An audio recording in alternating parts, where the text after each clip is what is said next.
करत नानक तिन की सरना, जिन तू नाही बिसरिया। वाहिगुरु साहिब जी। सोरठ महला चौथा। आपे कंडा आप तराजी, प्रभे आपे तोल तोलाया। आपे शाह आपे वणजारा, आपे वणज कराया। आपे धरती साजियन प्यारे, पिछे टंक चढ़ाया। वाहिगुरु जी का खालसा, वाहिगुरु जी की फतेह। सतगुरां दी पावन पवित्र हजूरी विच जुड़ बैठे सत संगी जनों, जिथे अमृतमयी पावन गुरबाणी दे कीर्तन आप जी ने हुणे श्रवण कीते, उथे जुड़ बैठे हो इस वेले सतगुरां दे बख्शिश कीते पावन मुख वाक दी कथा विचार श्रवण करन दे लई। अज दा ये पावन मुख वाक सोरठ राग दे अंदर चौथे पातशाह गुरु रामदास सतगुरां दी मुबारक रसना तो उचारण किया होया। सतगुरां दे मुबारक अंग 605 तो आरंभ होकर 606 अंग दे उपर इस पावन शब्द की संपूर्णता है। जो साहिबा ने पावन उपदेश अज सानू बख्शिश किया, इस शब्द के अंदर जो रहमतां बख्शियां उन्होंने अज विचारण का आपां यतन करना है। सतगुरु कृपा करन। विचारां की आरंभता तो पहला अपने मन अपने चित्त नूं करो इकागर, रसना नूं करो पवित्र, करो गुरफतेह दी सांझ। वाहिगुरु जी का खालसा, वाहिगुरु जी की फतेह। अज दा ये पावन शब्द, इस शब्द के अंदर मेरे साहब सच्चे पातशाह ने उस परमात्मा दियां रहमतां,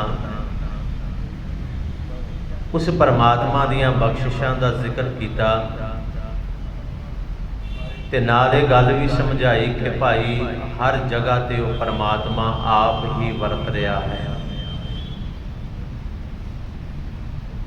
या मैं ये गल कहां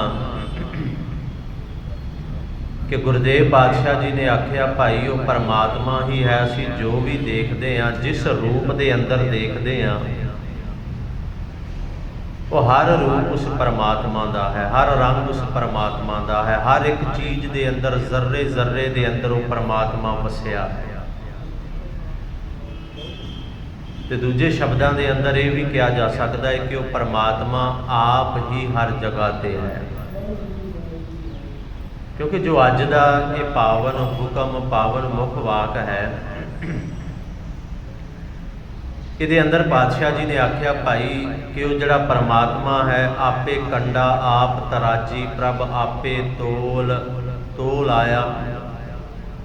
आपे शाह आपे वणजारा, आपे वणज कराया।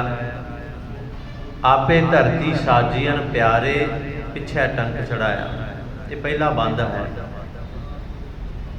कि जे पहला शब्द है आपे कंडा।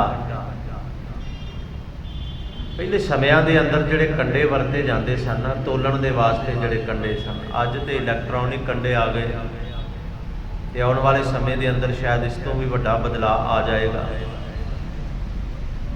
पहला जिहड़ा कंडा सी उहदे दो छाबे हुंदे सन, एक पासे वट्टे पाए जाने ते दूजे पासे जिहड़ी वस्त है वो तोलण दे वास्ते रखी जानी।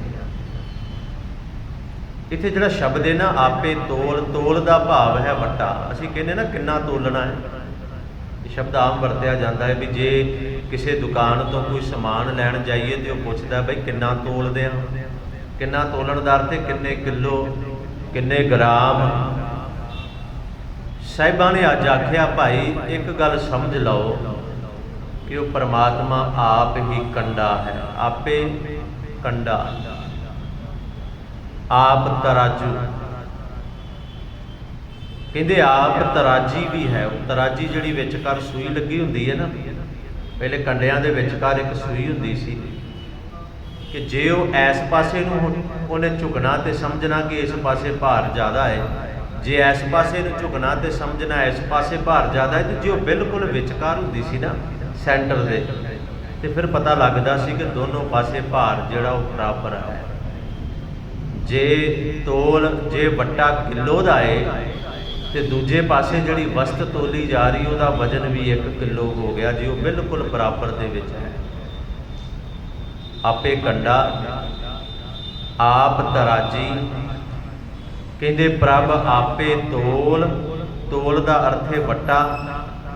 ਉਹ ਤੋਲ ਵੀ ਆਪ ਹੈ ਤੇ ਤੋਲਾਇਆ ਜੋ ਤੋਲਿਆ ਜਾ ਰਿਹਾ ਹੈ ਉਹ ਵੀ ਪਰਮਾਤਮਾ ਆਪ ਹੈ।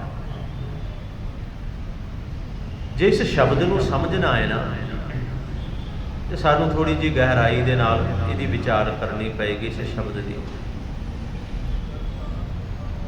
ਇੱਕ ਗੁਰੂ ਗ੍ਰੰਥ ਸਾਹਿਬ ਦੇ ਅੰਦਰ ਸ਼ਬਦ ਹੈ, ਮੇਰੇ ਸੱਚੇ ਪਾਤਸ਼ਾਹ ਜੀ ਨੇ ਉੱਥੇ ਪਰਮਾਤਮਾ ਦੇ ਲਈ ਸ਼ਬਦ ਵਰਤਿਆ। ਇਹ ਸ਼੍ਰੀ ਰਾਗ ਦਾ ਸ਼ਬਦ ਹੈ ਗੁਰੂ ਨਾਨਕ ਸਾਹਿਬ ਜੀ ਦਾ। ਤੇ ਮੇਰੇ ਬਾਬੇ ਨੇ ਉੱਥੇ ਪਰਮਾਤਮਾ ਨੂੰ ਆਖਿਆ ਕਿ ਪਰਮਾਤਮਾ ਆਪੇ ਜਾਲ ਮਨਕੜਾ। ਉਹ ਜਾਲ ਵੀ ਆਪ ਹੈ, ਧਿਆਨ ਨਾਲ ਸੁਣਿਓ।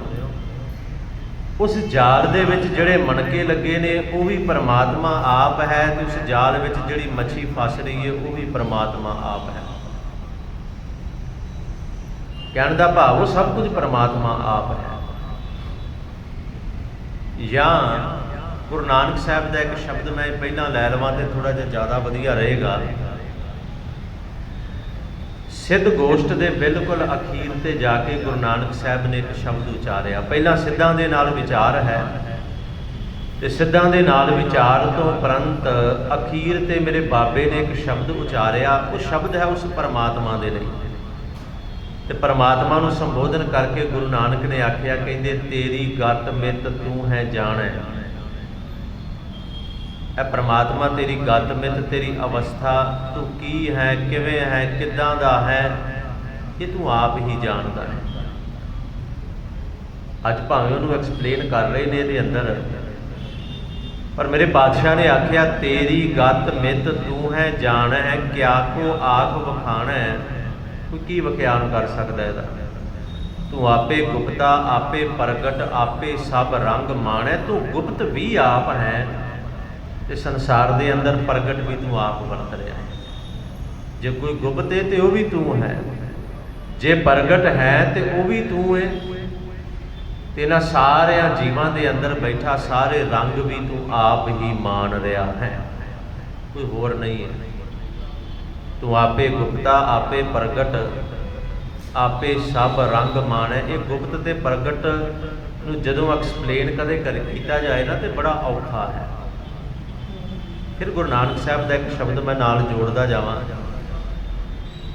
ਸੱਚੇ ਪਾਤਸ਼ਾਹ ਨੇ, ਕਿਉਂਕਿ ਆਰਤੀ ਦਾ ਸ਼ਬਦ ਹੈ, ਆਪਾਂ ਪੜ੍ਹਦੇ ਹਾਂ ਸਾਰੇ, ਗਗਨ ਮੈਂ ਥਾਲ ਰਵ ਚੰਦ ਦੀਪਕ ਬਣੇ ਤਾਰਿਕਾ ਮੰਡਲ ਜਨਕ ਮੋਤੀ। ਇਸ ਸ਼ਬਦ ਦਾ ਦੂਜਾ ਬੰਦ ਹੈ ਨਾ ਜਿਹੜਾ ਸਹਿਸ ਤਵ ਨੈਣ, ਇੱਥੇ ਕਹਿ ਦਿੱਤਾ ਨਾ ਆਪੇ ਕੰਡਾ ਆਪ ਤਰਾਜੀ ਪ੍ਰਭ ਆਪੇ ਤੋਲ ਤੁਲਾਇਆ। ਹੁਣ ਸਮਝਿਓ ਕਿ ਪਰਮਾਤਮਾ ਜਿਹੜਾ ਹੈ ਨਾ ਉਹਨੂੰ ਕਹਿ ਦਿੱਤਾ ਗਿਆ ਪਰਮਾਤਮਾ ਸਹਿਸ ਤਵ ਨੈਣ। ਆ ਜਿੰਨੇ ਨੈਣ ਨੇ, ਨੇਤਰ ਨੇ, ਅੱਖਾਂ ਨੇ, ਇਹ ਤੇਰੀਆਂ ਹਨ। ਪਰ ਨਾਲ ਇਹ ਵੀ ਕਹਿ ਦਿੱਤਾ ਨਨ ਨੈਣ ਹੈ ਤੋਹੇ ਕਉ, ਤੇਰੀ ਇੱਕ ਵੀ ਅੱਖ ਨਹੀਂ ਹੈ, ਇੱਕ ਵੀ ਨਹੀਂ। ਤੂੰ ਆਪੇ ਗੁਪਤਾ, ਆਪੇ ਪ੍ਰਗਟ, ਦੋਨਾਂ ਨੂੰ ਐਕਸਪਲੇਨ ਇੱਥੇ ਕੀਤਾ ਜਾ ਰਿਹਾ। ਜਿਹੜਾ ਗੁਪਤ ਵੀ ਹੈ ਤੇ ਜਿਹੜਾ ਪ੍ਰਗਟ ਰੂਪ ਹੋ ਕੇ ਵੀ ਵਰਤ ਰਿਹਾ ਹੈ। ਤੂੰ ਆਪੇ ਗੁਪਤਾ, ਆਪੇ ਪ੍ਰਗਟ, ਆਪੇ ਸਭ ਰੰਗ ਮਾਣੈ। ਸਾਧਿਕ ਸਿੱਧ ਗੁਰੂ ਬਹੁ ਚੇਲੇ, ਖੋਜਤ ਫਿਰੈ ਫੁਰਮਾਨੈ। ਸਾਧਿਕ ਸਿੱਧ ਗੁਰੂ, ਉਹਨਾਂ ਗੁਰੂਆਂ ਦੇ ਬੜੇ ਚੇਲੇ ਤੇਰੇ ਹੁਕਮ ਤੇਰੇ ਫਰਮਾਨ ਦੇ ਅੰਦਰ ਤੈਨੂੰ ਖੋਜਦੇ ਪਏ ਨੇ। ਤੇ ਪਾਤਸ਼ਾਹ ਨੇ ਆਖਿਆ ਮੰਗੈ ਦਾਨ, ਤੇਰੇ ਤੋਂ ਤੇਰੇ ਦਰਸ਼ਨਾਂ ਦਾ ਦਾਨ ਉਹ ਮੰਗਦੇ ਨੇ ਪ੍ਰਮਾਤਮਾ। ਮੰਗੈ ਦਾਨ ਪਾਏ ਇਹ ਭਿਖਿਆ, ਤੂੰ ਇਹ ਭੀਖ ਉਹਨਾਂ ਨੂੰ ਦੇਣਾ ਹੈ, ਤੇਰੇ ਦਰਸ਼ਨ ਕਉ ਕੁਰਬਾਨੈ। ਪਰ ਫਿਰ ਕਿਹਾ ਅਬਿਨਾਸੀ ਪ੍ਰਭ ਖੇਲ ਰਚਾਇਆ, ਗੁਰਮੁਖ ਸੋਝੀ ਹੋਈ। ਇਹ ਅਬਿਨਾਸੀ ਪਰਮਾਤਮਾ ਨੇ ਇੱਕ ਖੇਡ ਰਚੀ ਹੈ, ਇੱਕ ਖੇਡ ਉਸ ਪਰਮਾਤਮਾ ਨੇ ਰਚ ਦਿੱਤੀ, ਤੇ ਇਸ ਖੇਡ ਦੀ ਸੋਝੀ ਜਿਹੜੀ ਉਹ ਗੁਰਮੁਖ ਨੂੰ ਹੁੰਦੀ ਹੈ, ਕਿਸੇ ਦੂਜੇ ਨੂੰ ਨਹੀਂ। ਅਬਿਨਾਸੀ ਪ੍ਰਭ ਖੇਲ ਰਚਾਇਆ, ਗੁਰਮੁਖ ਸੋਝੀ ਹੋਈ। ਨਾਨਕ ਸਭ ਜੁਗ ਆਪੇ ਵਰਤੈ, ਹਰ ਯੁੱਗ ਦੇ ਅੰਦਰ ਉਹ ਆਪ ਵਰਤ ਰਿਹਾ ਹੈ। ਉਹ ਕੰਡੇ ਦੇ ਰੂਪ ਵਿੱਚ ਵੀ ਆਪ ਹੈ, ਤਰਾਜੀ ਦੇ ਰੂਪ ਵਿੱਚ ਵੀ, ਤੋਲ ਦੇ ਰੂਪ ਵਿੱਚ ਵੀ, ਤੁਲਾਇਆ ਦੇ ਰੂਪ ਵਿੱਚ ਵੀ। ਸ਼ਾਹ ਵੀ ਆਪ ਹੈ, ਵਣਜਾਰਾ ਵੀ ਉਹ ਆਪ ਹੈ, ਤੇ ਵਣਜ ਵੀ ਆਪ ਕਰਦਾ ਪਿਆ ਹੈ। ਪਰ ਕਰ ਕਿਵੇਂ ਰਿਹਾ ਹੈ? ਨਾਨਕ ਸਭ ਜੁਗ ਆਪੇ ਵਰਤੈ, ਉਹ ਆਪ ਵਰਤ ਰਿਹਾ। ਦੂਜਾ ਅਵਰ ਨਾ ਕੋਈ, ਕਹਿੰਦੇ ਕੋਈ ਦੂਜਾ ਨਹੀਂ ਹੈ, ਉਹਦੇ ਵਰਗਾ ਕੋਈ ਦੂਜਾ ਹੈ ਵੀ ਨਹੀਂ, ਉਹਦੇ ਬਿਨ ਦੂਜਾ ਨਾ ਹੀ ਕੋਈ। ਸੱਚਮੁੱਚ ਉਹਦੇ ਵਰਗਾ ਕੋਈ ਦੂਜਾ ਉਹਦੇ ਸਮਾਨ ਨਹੀਂ ਹੈ। ਇੱਕ ਮੈਂ ਬੇਨਤੀ ਹੋਰ ਕਰਾਂ, ਇਹ ਚੌਥੇ ਪਾਤਸ਼ਾਹ ਦਾ ਸ਼ਬਦ ਹੈ ਸੋਰਠ ਰਾਗ ਦੇ ਅੰਦਰ। ਤੇ ਜਦੋਂ ਇਹ ਸ਼ਬਦ ਸ਼ੁਰੂ ਹੋ ਰਹੇ ਨੇ ਨਾ ਸੋਰਠ ਰਾਗ ਦੇ, ਜਿਹੜਾ ਸ਼ਬਦ ਆਪਾਂ ਅੱਜ ਹੁਕਮਨਾਮੇ ਦੇ ਤੌਰ ਤੇ ਵਿਚਾਰ ਰਹੇ ਹਾਂ, ਇਹ ਇੱਥੇ ਚੌਥਾ ਸ਼ਬਦ ਹੈ। ਪਰ ਇਸ ਤੋਂ ਪਹਿਲੇ 3 ਸ਼ਬਦ ਵੀ ਗੁਰੂ ਰਾਮਦਾਸ ਪਾਤਸ਼ਾਹ ਜੀ ਨੇ ਇਸੇ ਪੈਟਰਨ ਤੇ ਉਚਾਰੇ ਨੇ, ਇਸੇ ਤੇ। ਇਹਦਾ ਪਹਿਲਾ ਸ਼ਬਦ ਹੈ ਆਪੇ ਆਪ ਵਰਤਦਾ ਪਿਆਰਾ, ਆਪੇ ਆਪ ਅਪਾਹ। ਮੈਂ ਇੱਥੋਂ ਹੀ ਤੁਹਾਨੂੰ ਸੁਣਾ ਰਿਹਾ। ਵਣਜਾਰਾ ਜਗ ਆਪ ਹੈ ਪਿਆਰਾ, ਆਪੇ ਸਾਚਾ ਸਾਹ। ਆਪੇ ਵਣਜ ਵਪਾਰੀਆ ਪਿਆਰਾ, ਆਪੇ ਸੱਚ ਵਿਸਾਹ। ਉਹੀ ਸਭ ਕੁਝ ਜੋ ਇਸ ਅੱਜ ਦੇ ਹੁਕਮ ਦੇ ਅੰਦਰ ਹੈ। ਦੂਜਾ ਸ਼ਬਦ ਸੁਣਿਓ, ਆਪੇ ਅੰਡਜ ਜੇਰਜ ਸੇਤਜ ਉਤਪੁਜ, ਆਪੇ ਖੰਡ ਆਪੇ ਸਭ ਲੋਏ।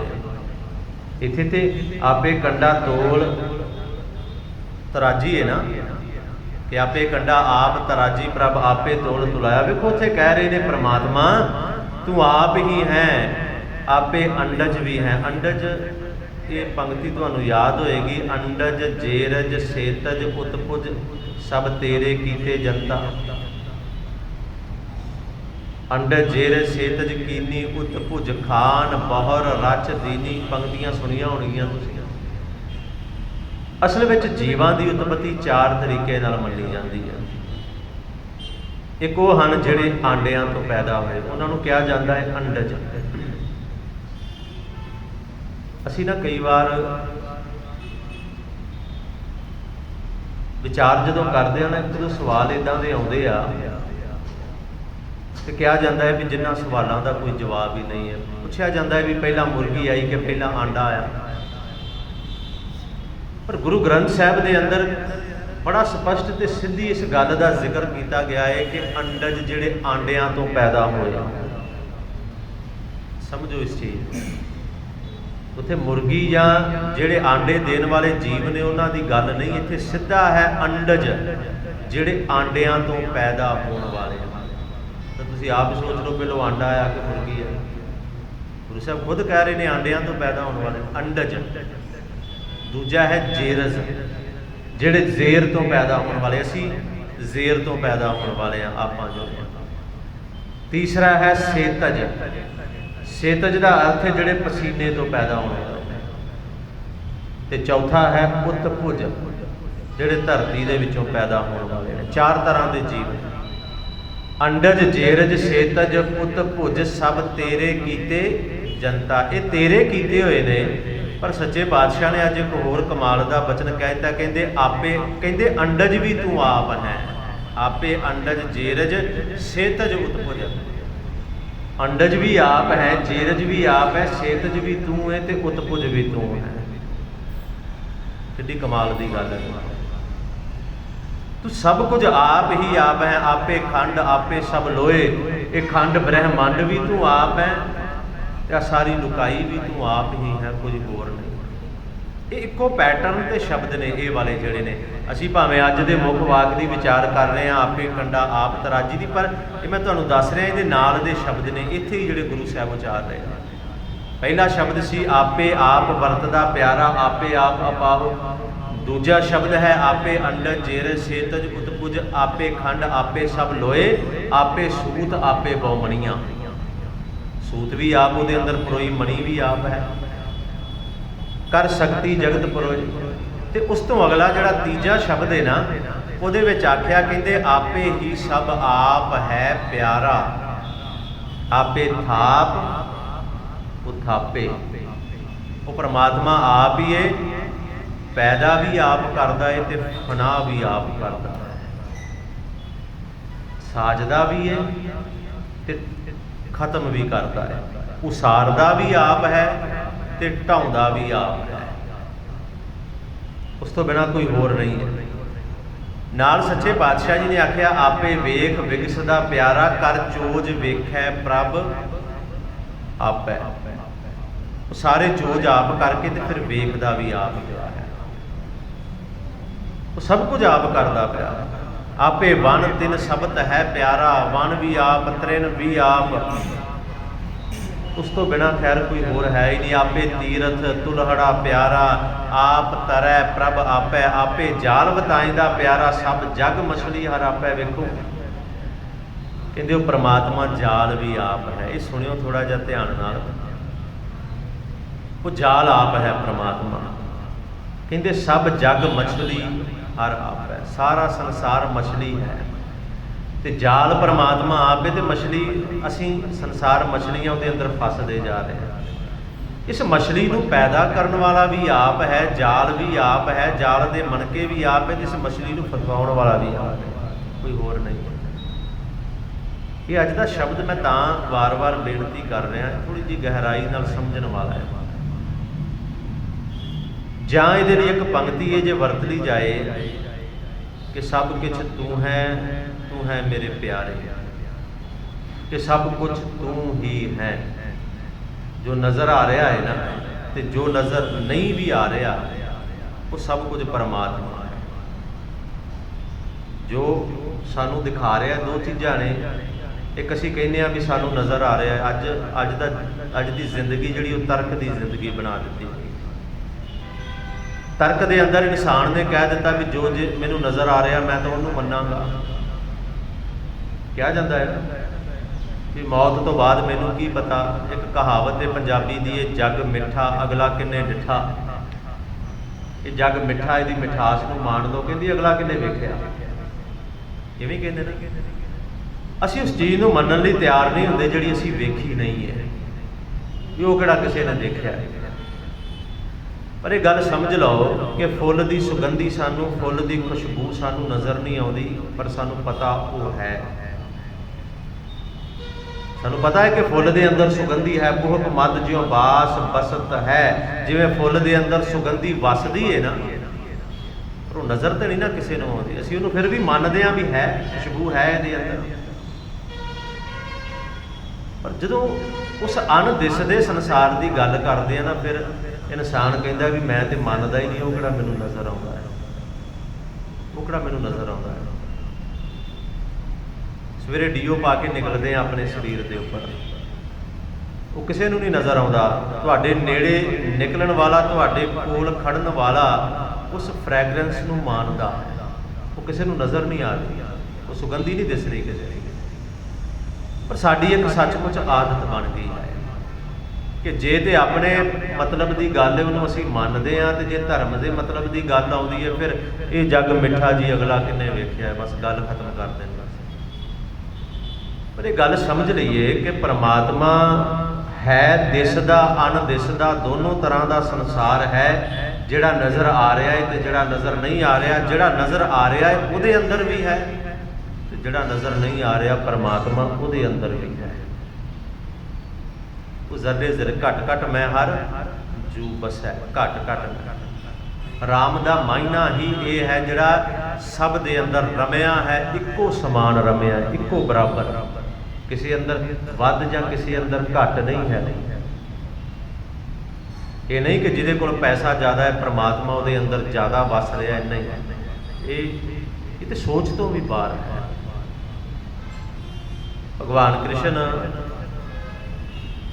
ਦੁਰਯੋਧਨ ਦੇ ਮਹਿਲਾਂ ਦੇ ਅੰਦਰ ਨਹੀਂ ਗਏ ਤੇ ਬਿਦਰ ਦੀ ਝੌਂਪੜੀ ਦੇ ਵਿੱਚ ਚਲੇ ਗਏ ਭਗਵਾਨ ਕ੍ਰਿਸ਼ਨ। ਗੁਰੂ ਨਾਨਕ ਸਾਹਿਬ ਸੱਚੇ ਪਾਤਸ਼ਾਹ ਨੇ ਭਾਈ ਲਾਲੋ ਦਾ ਬੂਹਾ ਖੜਕਾਇਆ ਸੀ ਜਾ ਕੇ। ਉਹਨੂੰ ਨਹੀਂ ਮਤਲਬ, ਗੁਰੂ ਨਾਨਕ ਸਾਹਿਬ ਨੂੰ ਨਹੀਂ ਮਤਲਬ ਕਿ ਇਸ ਨਗਰ ਦੇ ਅੰਦਰ, ਇਸ ਸ਼ਹਿਰ ਦੇ ਅੰਦਰ ਵੱਡੇ ਵੱਡੇ ਹਾਕਮ, ਵੱਡੇ ਵੱਡੀਆਂ ਇਮਾਰਤਾਂ ਵਾਲੇ ਵੀ ਬੈਠੇ ਹਨ, ਐਸ਼ੋ ਆਰਾਮ ਵਾਲੇ ਵੀ ਬੈਠੇ ਨੇ, ਨਹੀਂ।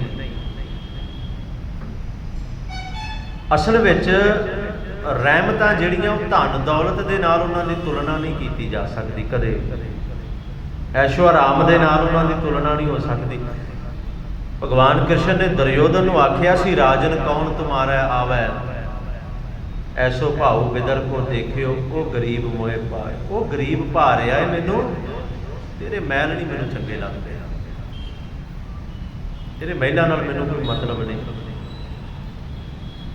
ਗੁਰੂ ਨਾਨਕ ਸਾਹਿਬ ਸੱਚੇ ਪਾਤਸ਼ਾਹ ਜਾਂਦੇ ਹੀ ਉਹਨਾਂ ਘਰਾਂ ਦੇ ਅੰਦਰ ਰਹੇ ਨੇ, ਵੇਖੋ ਜਿੱਥੇ ਬਰਕਤਾਂ ਨੇ, ਜਿੱਥੇ ਬਖਸ਼ਿਸ਼ਾਂ ਨੇ।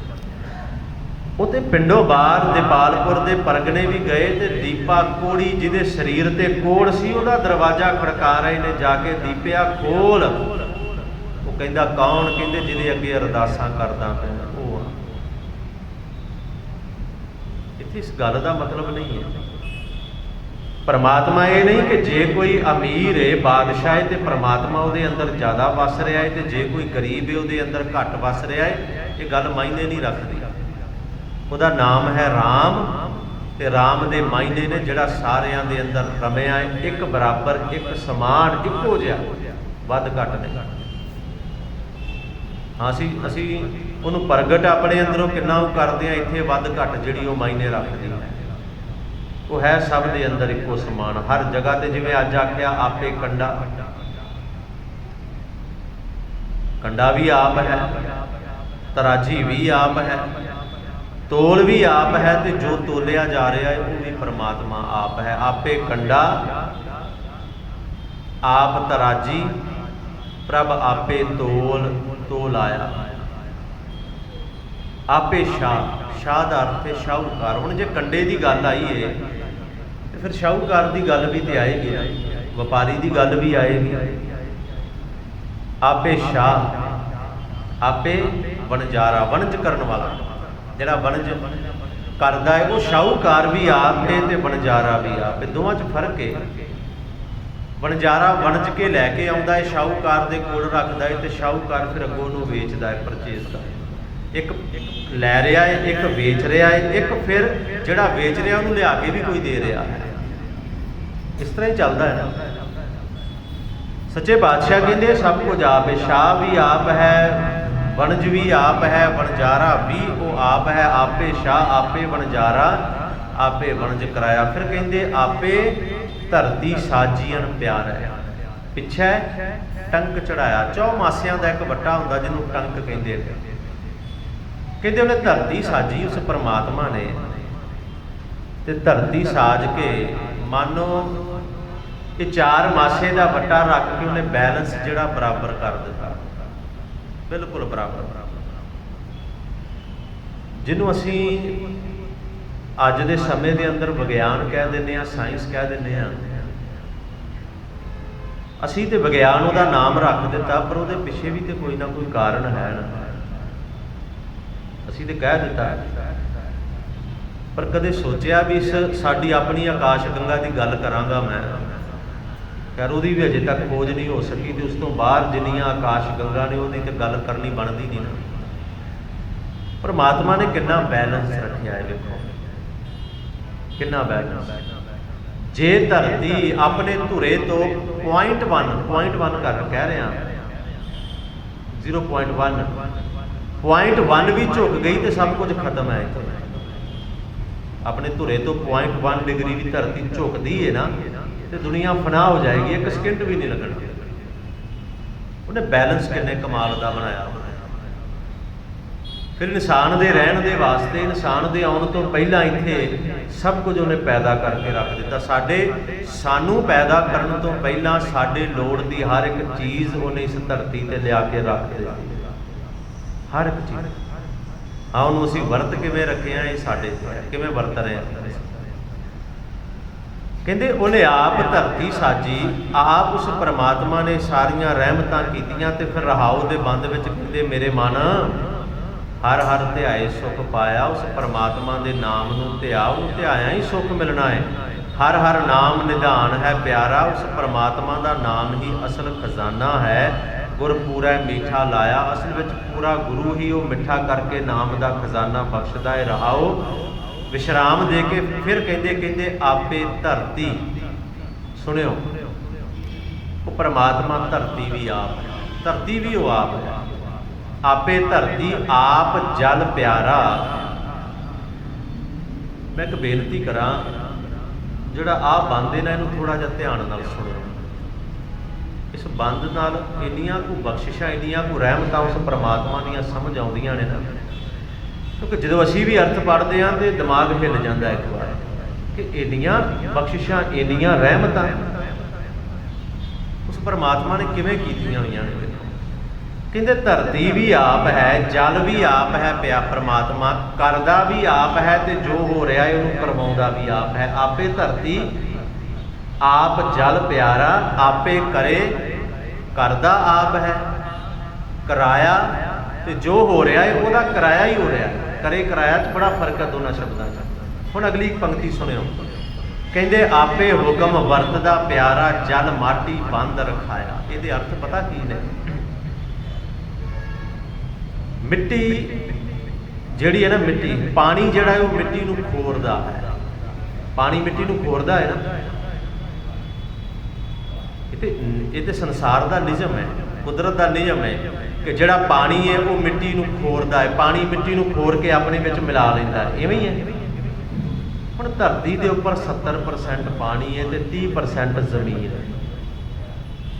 70% ਪਾਣੀ ਹੈ ਤੇ 30% ਜ਼ਮੀਨ ਹੈ, ਤੇ 30% ਜ਼ਮੀਨ ਉਸ 70% ਪਾਣੀ ਨੂੰ ਰੋਕ ਕੇ ਕਿਵੇਂ ਰੱਖ ਰਹੀ ਹੈ? 70% ਪਾਣੀ ਨੂੰ 30% ਜ਼ਮੀਨ ਰੋਕ ਨਹੀਂ ਸਕਦੀ ਕਦੇ ਵੀ, ਜਿੰਨਾ ਮਰਜ਼ੀ ਜ਼ੋਰ ਲਾ ਲਓ, ਜਿੰਨਾ ਮਰਜ਼ੀ। ਜਦੋਂ ਅਸੀਂ ਪੰਜਾਬ ਦੇ ਰਹਿਣ ਵਾਲੇ ਹਾਂ, ਜਦੋਂ ਹੜ੍ਹ ਆਉਂਦੇ ਨੇ ਨਾ, ਬਾੜ ਆਉਂਦੀ, ਜਦੋਂ ਹੜ੍ਹ ਆਉਂਦੇ ਨੇ, ਦਰਿਆ ਟੁੱਟਦੇ ਨੇ, ਅਸੀਂ ਵੇਖੇ ਨੇ ਆਪਣੀਆਂ ਅੱਖਾਂ ਨਾਲ। ਉਹ ਬੰਨ ਜਿਹੜੇ ਬੰਨੇ ਜਾਂਦੇ ਨੇ ਉਹ ਟੁੱਟਦੇ ਵੇਖੇ ਨੇ ਅਸੀਂ। ਕਿਉਂ? ਕਿਉਂਕਿ ਉਹ ਬੰਨ ਦੀ ਉਨੀ ਕਪੈਸਿਟੀ ਨਹੀਂ, ਜਿੰਨਾ ਪਾਣੀ ਆ ਜਾਂਦਾ ਉਹਨੂੰ ਧੱਕਾ ਮਾਰਦਾ, ਰੁੜ ਕੇ ਪਾਣੀ ਨੂੰ ਖੋਰ ਕੇ, ਪਾਣੀ ਉਸ ਮਿੱਟੀ ਨੂੰ ਖੋਰ ਕੇ ਆਪਣੇ ਨਾਲ ਲੈ ਜਾਂਦਾ। ਪਰ ਜਿੱਥੇ 70% ਪਾਣੀ ਹੈ ਤੇ 30% ਧਰਤੀ ਹੈ, ਜ਼ਮੀਨ ਹੈ, ਉੱਥੇ ਸਮੁੰਦਰ ਉਹ ਪਾਣੀ ਉਸ ਧਰਤੀ ਨੂੰ ਖੋਰ ਕਿਉਂ ਨਹੀਂ ਰਿਹਾ? ਇਸ ਪੰਕਤੀ ਦੇ ਅੰਦਰ ਸੁਣੋ, ਆਪੇ ਹੁਕਮ ਵਰਤਦਾ ਪਿਆਰਾ, ਜਲ ਮਾਟੀ ਬੰਦ ਰਖਾਇਆ। ਕਹਿੰਦੇ ਉਹਦੇ ਹੁਕਮ, ਉਹਨੇ ਇੰਨਾ ਕੁ ਹੁਕਮ ਵਰਤਾ ਦਿੱਤਾ, ਉਹਨੇ ਜਲ ਨੂੰ ਮਿੱਟੀ ਦੇ ਨਾਲ ਬੰਨ੍ਹ ਕੇ ਰੱਖ ਲਿਆ। ਜਲ ਮਾਟੀ ਬੰਦ ਰਖਾਇਆ, ਉਹਨੇ ਜਲ ਨੂੰ ਉਸ 70% ਪਾਣੀ ਨੂੰ 30% ਮਿੱਟੀ ਨਾਲ ਪਰਮਾਤਮਾ ਨੇ ਬੰਨ੍ਹ ਕੇ ਰੱਖ ਦਿੱਤਾ। ਤੇ ਇੱਕ ਚੀਜ਼ ਹੋਰ ਜੇ, ਅਸੀਂ ਜਦੋਂ ਪੜ੍ਹਦੇ ਸੀ ਤੇ ਸਾਡਾ ਮਾਸਟਰ, ਸਾਡਾ ਅਧਿਆਪਕ ਸਾਨੂੰ ਪੜ੍ਹਾਉਂਦਾ ਸੀ, ਉਹਨੇ ਇੱਕ ਸੌਖਾ ਤਰੀਕਾ ਲੱਭਿਆ ਸੀ। ਇੱਕ ਦੀਵਾਰ ਸੀ ਕਲਾਸਰੂਮ ਦੀ ਸਾਡੀ, ਉਸ ਦੀਵਾਰ ਤੇ ਉਹਨੇ ਪੈਨ ਲਾ ਕੇ ਨਾ, ਪੈਨਸਿਲ ਲਾ ਕੇ ਤੇ ਇਦਾਂ ਪੈਨਸਿਲ ਘੁਮਾ ਦੇਣੀ ਹਲਕੀ ਜੀ, ਤੇ ਸਾਨੂੰ ਕਹਿਣਾ ਵੀ ਦੇਖੋ ਤੁਹਾਨੂੰ ਇਹ ਜੋ ਛੋਟਾ ਜਿਹਾ ਬਿੰਦੂ ਨਜ਼ਰ ਆਇਆ, ਕਿਸੇ ਨੂੰ ਦਿਸਣਾ ਪੈਨਸਿਲ ਨਾਲ, ਕਿਸੇ ਨੂੰ ਨਹੀਂ ਦਿਸਣਾ। ਤੇ ਉਹਨੇ ਕਹਿਣਾ ਵੀ ਪੂਰੇ ਬ੍ਰਹਿਮੰਡ ਦੇ ਵਿੱਚ ਧਰਤੀ ਜਿਹੜੀ ਹੈ ਨਾ, ਉਹ ਇੰਨੀ ਕੁ ਜਗ੍ਹਾ ਘੇਰਦੀ ਹੈ। ਜੇ ਕੰਧ ਨੂੰ ਪੂਰਾ ਬ੍ਰਹਿਮੰਡ ਮੰਨੋਗੇ ਨਾ, ਤੇ ਧਰਤੀ ਸਿਰਫ ਇਹ ਪੈਨਸਿਲ ਦਾ ਜਿੰਨਾ ਕੁ ਨੱਕਾ ਕੰਧ ਨਾਲ ਲੱਗ ਰਿਹਾ, ਇੰਨੀ ਕੁ ਹੈ। ਹੁਣ 70% ਪਾਣੀ, 30% ਧਰਤੀ, ਤੇ ਉਹ ਆਕਾਸ਼ ਦੇ ਅੰਦਰ ਝੂਲ ਰਹੀ ਹੈ। ਉਹ ਬੰਨ੍ਹ ਕੇ ਕਿਵੇਂ ਰੱਖੀ ਹੋਈ ਉਹਨੇ, ਵੇਖੋ, ਉਹ ਆਪਣੇ ਧੁਰੇ ਦਾ ਚੱਕਰ ਕੱਟ ਰਹੀ ਹੈ, ਆਕਾਸ਼ ਦੇ ਅੰਦਰ ਝੂਲ ਰਹੀ ਹੈ ਉਹ ਧਰਤੀ। ਉਹ ਨਾ ਇਸ ਪਾਸੇ ਹੋ ਰਹੀ ਹੈ, ਨਾ ਪਾਣੀ ਉਸ ਪਾਸੇ ਉਹਨੂੰ ਲੈ ਕੇ ਜਾ ਰਿਹਾ ਹੈ। ਕਿਉਂ? ਕਿਉਂਕਿ ਪਰਮਾਤਮਾ ਨੇ ਆਪ ਪਾਣੀ ਬਣ ਕੇ, ਆਪ ਧਰਤੀ ਬਣ ਕੇ, ਮਿੱਟੀ ਬਣ ਕੇ ਉਹਨੂੰ ਬੰਨ੍ਹ ਕੇ ਰੱਖ ਲਿਆ।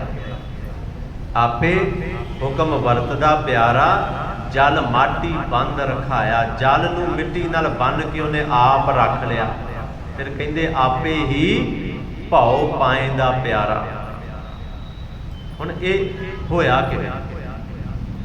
ਗੁਰੂ ਰਾਮਦਾਸ ਪਾਤਸ਼ਾਹ ਨੇ ਇਹਦੀ ਐਗਜ਼ੈਂਪਲ ਦਿੱਤੀ ਇਹਦੇ ਵਿੱਚ, ਵੀ ਇਹ ਹੋਇਆ ਕਿਵੇਂ? ਵੀ 70% ਪਾਣੀ ਨੂੰ 30% ਮਿੱਟੀ ਨੇ ਬੰਨ੍ਹ ਕੇ ਕਿਵੇਂ ਰੱਖ ਲਿਆ। ਹੁਣ ਅਗਲੀ ਪੰਕਤੀ ਕਹਿੰਦੇ ਆਪੇ ਹੀ ਭਉ ਪਾਏ ਦਾ ਭਉ ਦਾ ਅਰਥ ਹੁੰਦਾ ਵੈਸੇ ਡਰ, ਭੈ ਜਿਹਨੂੰ ਅਸੀਂ ਕਹਿੰਦੇ ਹਾਂ। ਹੁਣ ਇਹ ਡਰ ਕੀ ਹੈ? ਬੰਨ ਬੱਕਰੀ, ਛੀਂ ਹੰਢਾਇਆ। ਬੱਕਰੀ ਦੇ ਅਰਥ ਸਮਝਦੇ ਹੋ, ਤੇ ਛੀਂ ਕਹਿੰਦੇ ਨੇ ਸ਼ੇਰ ਨੂੰ। ਛੀਂ ਕੀ ਕਹਿੰਦੇ ਨੇ? ਸ਼ੇਰ। ਇੱਥੇ ਛੀਂ ਦਾ ਅਰਥ ਹੈ ਜਿਹੜਾ 70% ਪਾਣੀ ਹੈ, ਤੇ ਬੱਕਰੀ ਦਾ ਅਰਥ ਹੈ ਜਿਹੜੀ 30% ਧਰਤੀ ਹੈ। ਕਹਿੰਦੇ ਉਹਨੇ ਉਸ ਬੱਕਰੀ ਨੂੰ ਇੰਨਾ ਕੁ ਬਲ ਦੇ ਦਿੱਤਾ, ਉਸ ਜ਼ਮੀਨ ਨੂੰ ਇੰਨਾ ਕੁ ਬਲ ਦੇ ਦਿੱਤਾ, ਉਸ ਬੱਕਰੀ ਰੂਪੀ ਧਰਤੀ ਨੇ ਜਲ ਰੂਪੀ ਸ਼ੇਰ ਨੂੰ ਬੰਨ੍ਹ ਕੇ ਆਪਣੇ ਅੱਗੇ ਖੜਾ ਕਰ ਲਿਆ।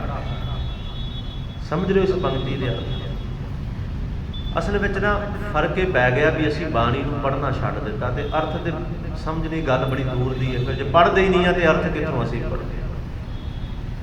ਤੇ ਬਾਣੀ ਨੂੰ ਪੜ੍ਹਨਾ ਛਡਾਉਣ ਵਾਸਤੇ ਸਾਡੇ ਪ੍ਰਚਾਰਕਾਂ ਨੇ, ਮੇਰੇ ਵਰਗਾ ਨੇ ਕਹਿ ਦਿੱਤਾ ਵੀ ਤੋਤਾ ਰਟਣੇ ਨੂੰ ਪੜ੍ਹਨ ਨਾਲ ਥੋੜ੍ਹੀ ਕੁਛ ਹੋਣਾ, ਇਹਨੂੰ ਸਮਝਣ ਨਾਲ ਹੋਏਗਾ। ਵੀ ਸਾਡੇ ਲੋਕ ਸਾਨੂੰ ਹੀ ਬੇਵਕੂਫ ਬਣਾ ਗਏ। ਜੇ ਤੁਸੀਂ ਕਿਸੇ ਚੀਜ਼ ਨੂੰ ਪੜ੍ਹੋਗੇ ਨਹੀਂ ਤੇ ਉਹਨੂੰ ਸਮਝੋਗੇ ਕਿਵੇਂ? ਮੇਰੀ ਗੱਲ ਵੱਲ ਧਿਆਨ ਦਿਆ ਜੇ। ਸਾਡੇ ਪ੍ਰਚਾਰਕਾਂ ਨੇ ਕਿਹਾ ਬਾਣੀ ਨੂੰ ਪੜ੍ਹਨ ਨਾਲ ਥੋੜ੍ਹੀ ਕੁਛ ਹੋਣਾ, ਬਾਣੀ ਨੂੰ ਸਮਝਣ ਨਾਲ ਹੋਏਗਾ। ਉਹ ਭਲੇ ਉਹ ਪੜ੍ਹਨ ਤੋਂ ਬਿਨਾਂ ਸਮਝੀ ਕਿਵੇਂ ਜਾਏਗਾ? ਮੈਂ ਕਹਾਂ ਕਿ ਬੱਚਾ ਸਕੂਲ ਵਿੱਚ ਪੜ੍ਹ ਰਿਹਾ ਹੈ, ਬੱਚਾ ਪੜ੍ਹ ਰਿਹਾ ਸਕੂਲ ਦੇ ਅੰਦਰ, ਉਹਨੂੰ ਪੜ੍ਹਨ ਦੀ ਲੋੜ ਨਹੀਂ, ਉਹਨੂੰ ਸਮਝਣ ਦੀ ਲੋੜ ਹੈ, ਤੇ ਉਹ ਤੇ ਫੇਲ ਹੋ ਜਾਏਗਾ। ਜੇ ਉਹ ਪੜ੍ਹੇਗਾ ਨਹੀਂ, ਉਹਨੂੰ ਲਰਨ ਨਹੀਂ ਕਰੇਗਾ, ਜਾ ਕੇ ਉਹਨੂੰ ਲਿਖੇਗਾ ਨਹੀਂ ਐਗਜ਼ਾਮ ਸ਼ੀਟ ਦੇ ਉੱਪਰ, ਉਹ ਤੇ ਫੇਲ ਹੋ ਜਾਏਗਾ। ਸਮਝ ਤੇ ਉਹਨੇ ਲਿਆ, ਮੰਨ ਕੇ ਉਹਨੇ ਸਮਝ ਲਿਆ, ਪਰ ਉਹ ਅਗਲੀ ਕਲਾਸ 'ਚ ਜਾਏਗਾ ਹੀ ਨਹੀਂ, ਕੀ ਕਰੋਗੇ ਉਹਦਾ? ਕਹਿੰਦੇ ਉਸ ਪਰਮਾਤਮਾ ਦੀਆਂ ਰਹਿਮਤਾਂ ਵਿੱਚ ਬਾਣੀ ਪੜ੍ਹਿਆ ਕਰੋ, ਅਰਥ ਸਮਝਿਆ ਕਰੋ।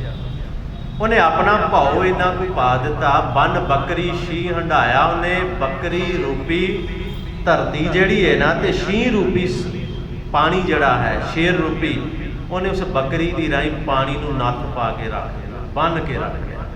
ਇਹ ਵੀ ਆਪ ਉਹਨੇ ਕੀਤਾ।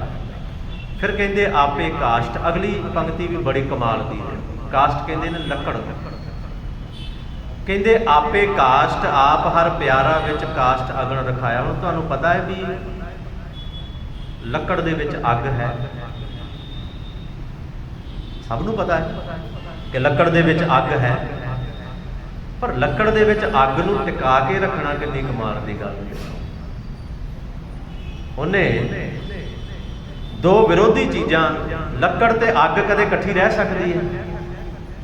ਲੱਕੜ ਤੇ ਅੱਗ ਕਦੇ ਇਕੱਠੀ ਨਹੀਂ ਰਹਿ ਸਕਦੀ, ਪਰ ਉਸ ਪਰਮਾਤਮਾ ਨੇ ਉਸ ਲੱਕੜ ਦੇ ਅੰਦਰ ਅੱਗ ਨੂੰ ਟਿਕਾ ਕੇ ਰੱਖ ਦਿੱਤਾ। ਆਪੇ ਕਾਸ਼ਟ, ਆਪ ਹਰ ਪਿਆਰਾ ਵਿੱਚ ਕਾਸ਼ਟ ਅਗਨ ਰਖਾਇਆ।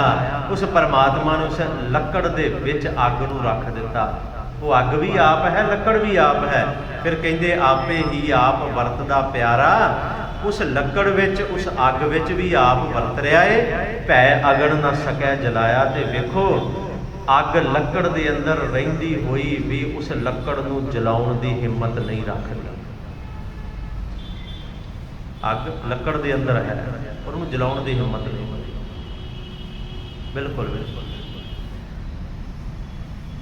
ਪਰ ਨਾਲ ਇਹ ਵੀ ਕਹਿ ਦਿੱਤਾ, ਕਹਿੰਦੇ ਆਪੇ ਮਾਰ ਜਿਵਾਇਂਦਾ ਪਿਆਰਾ, ਸਾਹ ਲੈਂਦੇ ਸਭ ਲਵਾਇਆ। ਅਸਲ ਵਿੱਚ ਭੈ ਅਗਨ ਨਾ ਸਕੈ ਜਲਾਇਆ। ਜਿਹੜੀ ਭੈ, ਉਹਦਾ ਹੁਕਮ ਜਿਹੜਾ ਵਰਤ ਰਿਹਾ ਹੈ ਨਾ, ਉਹ ਉਸ ਅਗਨੀ ਦੇ ਉੱਪਰ ਵਰਤ ਰਿਹਾ ਹੈ ਜਿਹੜਾ ਲੱਕੜ ਨੂੰ ਜਲਾਉਣ ਦੀ, ਰਾਖ ਨਹੀਂ ਕਰਨ ਦਿੰਦਾ। ਹਾਂ, ਪਰ ਜਦੋਂ ਉਸ ਲੱਕੜ ਨੂੰ ਬਾਹਰੋਂ ਅੱਗ ਮਿਲਦੀ ਹੈ, ਫਿਰ ਉਹ ਅੰਦਰਲੀ ਅੱਗ ਪ੍ਰਬਲ ਹੋ ਜਾਂਦੀ ਹੈ। ਪਰ ਅੰਦਰਲੀ ਅੱਗ ਜਿਹੜੀ ਬੈਠੀ ਹੈ, ਵੇਖੋ ਉਹਦੇ 'ਚ ਹਿੰਮਤ ਹੀ ਨਹੀਂ। ਕਹਿੰਦੇ ਆਪੇ ਮਾਰ ਜਿਵਾਇਂਦਾ ਪਿਆਰਾ। ਪਰਮਾਤਮਾ ਮਾਰਨ ਵਾਲਾ ਵੀ ਆਪ ਹੈ, ਜਿੰਦਾ ਕਰਨ ਵਾਲਾ ਵੀ ਆਪ ਹੈ, ਸਾਹ ਲੈਂਦਾ ਸਭ ਲਵਾਇਆ। ਜਿਹੜੇ ਜੇ ਅਸੀਂ ਸਾਹ ਲੈ ਰਹੇ ਹਾਂ ਨਾ, ਤੇ ਵੀ ਪਰਮਾਤਮਾ ਦਾ ਦਿੱਤਾ ਸਾਹ ਲੈ ਰਹੇ, ਉਹਦੀ ਰਜ਼ਾ ਨਾ ਹੋਵੇ, ਹੁਕਮ ਨਾ ਹੋਵੇ, ਤੇ ਜਿਹੜਾ ਸਾਹ ਅੰਦਰ ਗਿਆ ਉਹ ਬਾਹਰ ਵੀ ਨਹੀਂ ਆ ਸਕਦਾ। ਤੇ ਫਿਰ ਸ਼ਬਦ ਦਾ ਅਖੀਰਲਾ ਜਿਹੜਾ ਬੰਦ ਹੈ, ਕਹਿੰਦੇ ਆਪੇ ਤਾਣ ਦੀਵਾਨ ਹੈ ਪਿਆਰਾ, ਆਪੇ ਕਾਰੈ ਲਾਇਆ। ਤਾਣ ਕਹਿੰਦੇ ਨੇ ਬਲ। ਤਾਣ ਗਾਵੈ ਕੋ ਤਾਣ, ਹੋਵੈ ਕਿਸੈ ਤਾਣ। ਤਾਣ ਦਾ ਅਰਥ ਹੈ ਬਲ। ਉਹ ਤਾਣ ਵੀ ਆਪ ਹੈ, ਬਲ ਵੀ ਆਪ ਹੈ। ਉਹ ਪਰਮਾਤਮਾ ਜਿਹੜਾ ਹੈ, ਦੀਵਾਨ ਵੀ, ਦੀਵਾਨ ਲਾਉਣ ਵਾਲਾ ਵੀ ਆਪ ਹੈ। ਸਭ ਨੂੰ ਕਾਰੇ ਵੀ ਉਹਨੇ ਆਪ ਲਾਇਆ। ਖੁਦ ਸੰਸਾਰ ਉਪਾਇਆ, ਸਿਰੈ ਸਿਰ ਧੰਦਾ ਲਾਇਆ, ਆਪੈ ਕਾਰੈ ਲਾਇਆ। ਅੱਜ ਉਹਨੂੰ ਕਿਹਾ। ਫਿਰ ਕਹਿੰਦੇ ਜਿਉਂ ਆਪ ਚਲਾਏ ਤਿਉਂ ਚੱਲੀਐ ਪਿਆਰੇ। ਜਿਵੇਂ ਉਹ ਚਲਾਉਂਦਾ ਹੈ ਨਾ, ਜੀਵਾਂ ਨੂੰ ਆਪ ਚਲਾਉਂਦਾ ਹੈ, ਉਵੇਂ ਅਸੀਂ ਸਾਰੇ ਚੱਲਦੇ ਹਾਂ। ਜਿਉਂ ਹਰ ਪ੍ਰਭ ਮੇਰੇ ਭਾਇਆ, ਤੇ ਜਿਵੇਂ ਉਹਨੂੰ ਭਾਉਂਦਾ ਹੈ ਉਸੇ ਤਰ੍ਹਾਂ ਉਹ ਸਾਨੂੰ ਜੀਵਾਂ ਨੂੰ ਚਲਾਉਂਦਾ ਹੈ। ਤੇ ਅਖੀਰ ਤੇ ਕਹਿੰਦੇ ਆਪੇ ਜੰਤੀ ਜੰਤ ਹੈ ਪਿਆਰਾ, ਜਨ ਨਾਨਕ ਵਜੇ ਵਜਾਇਆ। ਸਭ ਕੁਝ ਆਪ ਹੈ, ਵਾਜਾ ਵੀ ਆਪ ਹੈ, ਉਸ ਵਾਜੇ ਨੂੰ ਵਜਾਉਣ ਵਾਲਾ ਵੀ ਉਹ ਪਰਮਾਤਮਾ ਆਪ ਹੈ। ਤੇ ਇਸ ਵਾਜੇ ਦੇ ਅੰਦਰੋਂ ਕਦੋਂ ਹਵਾ ਬਾਹਰ ਕੱਢ ਲੈਣੀ ਹੈ ਵੀ ਉਹਨੂੰ ਹੀ ਪਤਾ ਹੈ, ਉਹ ਵੀ ਕੱਢਣ ਵਾਲਾ ਵੀ ਆਪ ਹੈ। ਅਸਲ ਵਿੱਚ ਜਿਹੜਾ ਅੱਜ ਦਾ ਸ਼ਬਦ ਹੈ ਨਾ, ਮੈਂ ਤਾਂ ਤੁਹਾਨੂੰ ਕਹਿ ਰਿਹਾ ਸੀ, ਇਹ ਜਿੰਨੇ ਵੀ ਸ਼ਬਦ ਨੇ ਇਹਨਾਂ ਦਾ ਪੈਟਰਨ ਇੱਕੋ ਹੀ ਹੈ। ਇਸ ਤੋਂ ਅਗਲਾ ਜਿਹੜਾ ਸ਼ਬਦ ਉਹਦੇ ਵਿੱਚ ਵੀ ਹੈ, ਆਪੇ ਸ੍ਰਿਸ਼ਟ ਉਪਾਇੰਦਾ ਪਿਆਰਾ, ਕਰ ਸੂਰਜ ਚੰਦ ਚਾਨਣ। ਇਹ ਸ੍ਰਿਸ਼ਟੀ ਨੂੰ ਪੈਦਾ ਕਰਨ ਵਾਲਾ ਆਪ ਹੈ। ਜੇ ਸੂਰਜ ਤੇ ਚੰਦ ਚਾਨਣ ਦੇ ਰਹੇ ਨੇ ਨਾ, ਜੇ ਸੂਰਜ ਤੇ ਚੰਦ ਪ੍ਰਕਾਸ਼ ਦੇ ਰਹੇ ਨੇ, ਭਾਵੇਂ ਚੰਦ ਸੂਰਜ ਦਾ ਹੀ ਪ੍ਰਕਾਸ਼ ਰਿਫਲੈਕਟ ਕਰ ਰਿਹਾ ਹੈ, ਪਰ ਇਹ ਵੀ ਉਹਦੀ ਮਰਜ਼ੀ ਨਾਲ ਹੋ ਰਿਹਾ ਹੈ, ਉਸ ਤੋਂ ਬਿਨਾਂ ਨਹੀਂ। ਆਪ ਨਿਤਾਣਿਆ ਤਾਣ ਹੈ ਪਿਆਰਾ, ਆਪ ਨਿਮਾਣਿਆ ਮਾਨ। ਅਗਲਾ ਸ਼ਬਦ ਹੈ ਆਪੇ ਸੇਵਾ ਲਾਇੰਦਾ ਪਿਆਰਾ, ਆਪੇ ਭਗਤ ਉਮਾਹਾ, ਆਪੇ ਗੁਣ ਗਾਵਾਇੰਦਾ ਪਿਆਰਾ, ਆਪੇ ਸ਼ਬਦ ਸਮਾਹ। ਭਾਵ ਇਹ ਸ਼ਬਦ ਇੱਕੋ ਪੈਟਰਨ ਦੇ ਨੇ ਸਾਰੇ। ਅੱਜ ਦਾ ਜਿਹੜਾ ਇਹ ਪਾਵਨ ਸ਼ਬਦ ਹੈ, ਜੋ ਸਤਿਗੁਰਾਂ ਨੇ ਇੱਥੇ ਹੁਕਮ ਬਖਸ਼ਿਸ਼ ਕੀਤਾ ਹੈ, ਮੇਰੇ ਸੱਚੇ ਪਾਤਸ਼ਾਹ ਜੀ ਨੇ ਆਖਿਆ, ਭਾਈ ਉਹ ਪਰਮਾਤਮਾ ਆਪੇ ਕੰਡਾ ਆਪ ਤਰਾਜੀ, ਪ੍ਰਭ ਆਪੇ ਤੋਲ ਤੁਲਾਇਆ। ਉਹ ਕੰਡਾ ਆਪ ਹੈ, ਤਰਾਜੂ ਵੀ ਆਪ ਹੈ, ਤੋਲ ਵੀ ਵੱਟਾ ਵੀ ਆਪ ਹੈ, ਤੇ ਜੋ ਤੁਲ ਰਿਹਾ ਹੈ ਉਹ ਵੀ ਪਰਮਾਤਮਾ ਆਪ ਹੈ। ਕਹਿਣ ਦਾ ਭਾਵ ਸਭ ਕੁਝ ਉਹ ਆਪ ਹੈ, ਤੇ ਹਰ ਇੱਕ ਦੇ ਅੰਦਰ ਰਮਿਆ ਵੀ ਉਹ ਪਰਮਾਤਮਾ ਆਪ ਹੀ ਹੈ, ਵਸਦਾ ਵੀ ਸਭ ਦੇ ਅੰਦਰ ਹੈ। ਸੋ ਉਹਨੂੰ ਆਪਣੇ ਅੰਦਰ ਵਸਦੇ ਨੂੰ ਮਾਨਣ ਦਾ ਯਤਨ ਕਰੀਏ, ਅੰਦਰੋਂ ਪ੍ਰਗਟ ਕਰਨ ਦਾ ਯਤਨ ਕਰੀਏ। ਸੋ ਸਤਿਗੁਰੂ ਕਿਰਪਾ ਕਰਨ। ਇੰਨੀਆਂ ਕੁ ਬੇਨਤੀਆਂ ਆਪ ਜੀ ਨੇ ਪ੍ਰਵਾਨ ਕਰਨੀਆਂ। ਗੁਰ ਸ਼ਬਦ ਗੁਰ ਇਤਿਹਾਸ ਦੀ ਵਿਚਾਰ ਕਰਦਿਆਂ ਹੋਈਆਂ ਬੇਅੰਤ ਭੁੱਲਾਂ ਦੀ ਖਿਮਾ ਸਤਿਗੁਰੂ ਸੱਚੇ ਪਾਤਸ਼ਾਹ ਤੇ ਆਪ ਸਰਬੱਤ ਸੰਗਤ ਆਪ ਜੀ ਬਖਸ਼ਣਹਾਰ ਹੋ ਜੀ। ਕਰੋ ਗੁਰਫਤਿਹ ਦੀ ਸਾਂਝ। ਵਾਹਿਗੁਰੂ ਜੀ ਕਾ ਖਾਲਸਾ, ਵਾਹਿਗੁਰੂ ਜੀ ਕੀ ਫਤਿਹ।